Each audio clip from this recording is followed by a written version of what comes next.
মৌসুমি দেবনাথ, ভাটিয়ালি কিচেনে আপনাদের সবাইকে স্বাগত। আজকে যে রেসিপিটা করতে যাচ্ছি, রেসিপিটার নাম আমি জানি না, কিন্তু মাথা থেকে বের করে একটা রেসিপি করছি, খুব মজার একটা রেসিপি ডিমের। চলুন দেখে নিয়ে যাক এই রেসিপিটা করতে কি কি লাগছে আপনারা একবার দেখে নিন। আমি এখানে আলু সেদ্ধ করে ভালো করে মেখে রেখে দিয়েছি। আচ্ছা, এখানে ডিমটাকে রেখে দিয়েছি, ডিমটাকে ভালো করে চটকে রেখে দিয়েছি।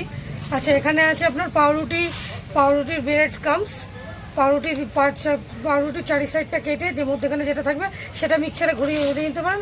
আমি এখানে ব্রেড ক্রাম্বসটা ব্যবহার করেছি, আপনারা পাউরুটিটাও ব্যবহার করতে পারেন। এখানে আছে পেঁয়াজ, রসুন, কাঁচা লঙ্কা, আর এখানে আছে ময়দা ও বেসন একসাথে মিশ্রণ করা, আর এখানে ভিনিগার আর সোয়া সস। এটা ভিনিগার, এটা সোয়া সস। এখানে আছে চিকেন মশলা, একটু নুন। আমি এখানে 5টা সাটে স্টিক নিয়ে নিয়েছি। আপনারা চাইলে যাদের বাস আছে তারা সরু সরু সরু স্টিকও বানিয়ে নিতে পারে। আপনাদের অনুমতি নিয়ে আমি গ্যাসটা ধরিয়ে ফেললাম। সামান্য একটু তেল দিয়ে নিলাম, ঠিক আছে।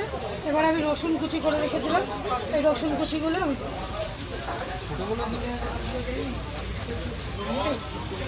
রসুন কুচির পরে যে পেঁয়াজ কুচি করা আছে, একটু পেঁয়াজ কুচিও দিয়ে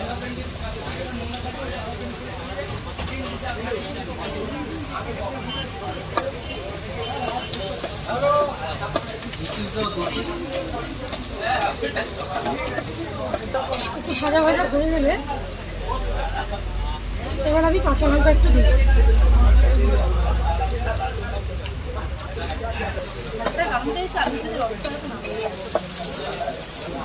এটা ভাজা ভাজা হয়ে যাওয়ার পর আমি আবার আলুটা দিই।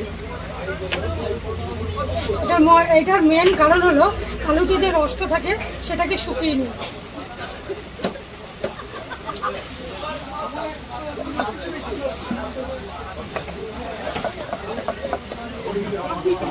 আমি হালকা পরিমাণে একটু সোয়া সস দিই, আর একটু ভিনিগার,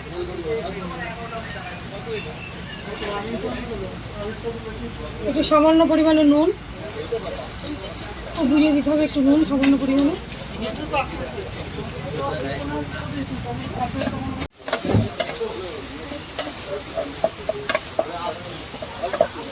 একদম সর্বশেষে আমি যে চিকেন মশলাটা রেখেছিলাম সেটা অ্যাড করে দিলাম।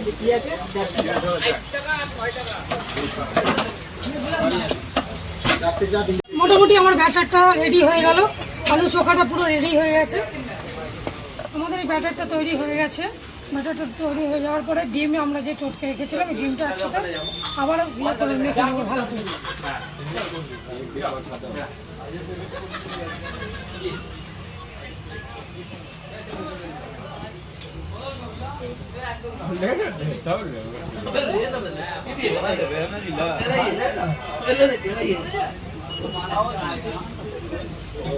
ভালো করে মেখে নেওয়ার পর দেখছি আরেকটু আটার প্রয়োজন আছে, তখন এই যে ময়দা যে গুঁড়োটা রেখেছিলাম, এই ময়দা গুঁড়ো আর বেসন গুঁড়ো একসাথে মিক্স ছিল, সেটা দিয়ে একটু ভালো করে মেখে নেবো। তাহলে আটালো ভাবটা ভালো হবে আর শুকনো ভাবটাও বেশি হবে।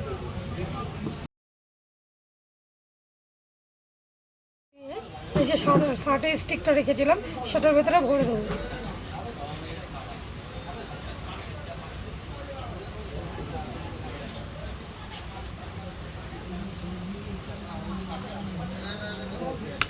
তারপরে স্টিকটাকে আমরা ব্রেড ক্রাম্বে মাখিয়ে নিলাম। কেমন লাগছে দেখে মনে হচ্ছে না কাশফুল? পুরো কাশফুলের মতো লাগছে। তাহলে আমার ব্রেড ক্রাম্বসটা লাগানো হয়ে গেছে স্টিকের উপরে, দেখুন। এবারে আমি কি করবো, তেল গরম করে দিয়েছি, এবার এক এক করে আমি ছেড়ে দিলাম কড়াইতে।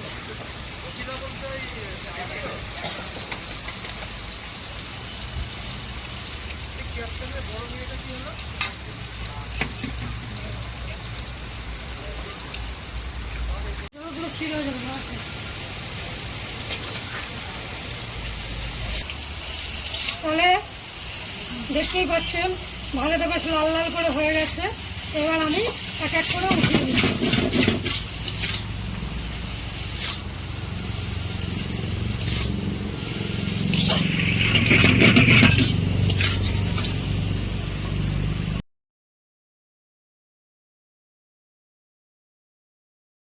তাহলে দেখুন আমি আমি রেসিপিটা বানিয়েই ফেলেছি, কিন্তু আমি এখনও বুঝে উঠতে পারিনি এই রেসিপিটার নাম কী দেবো। আপনারাই বিবেচনা করে একটা নাম দিয়ে আমাকে বলবেন যে রেসিপিটার নাম কী দেওয়া যায়। তাহলে আপনারা এই রেসিপিটা দেখবেন, বাড়িতে তৈরি করে খাবেন এবং কেমন হয়েছে আমাকে জানাবেন কমেন্ট করে। প্রচুর প্রচুর লাইক করবেন, সাবস্ক্রাইব করবেন, নোটিফিকেশনের বেল আইকনটা আগে বাজিয়ে রেখে দেবেন, সবার প্রথমে আপনার কাছে চলে যাবে। বিকেলে চায়ের সাথে এই খাবারটা খেতেই পারেন। আর নৈহাটিতে প্রচুর পরিমাণে কালী পুজো হয়, আপনারা চলে আসবেন পুজোয় ঠাকুর দেখতে, কালী পুজোতে। সবাই ভালো থাকবেন, নমস্কার। এই বলে আমার ভিডিওটা আমি শেষ করছি, আর এরপর দেখা হচ্ছে আবার পরবর্তী কোনো ভিডিওতে।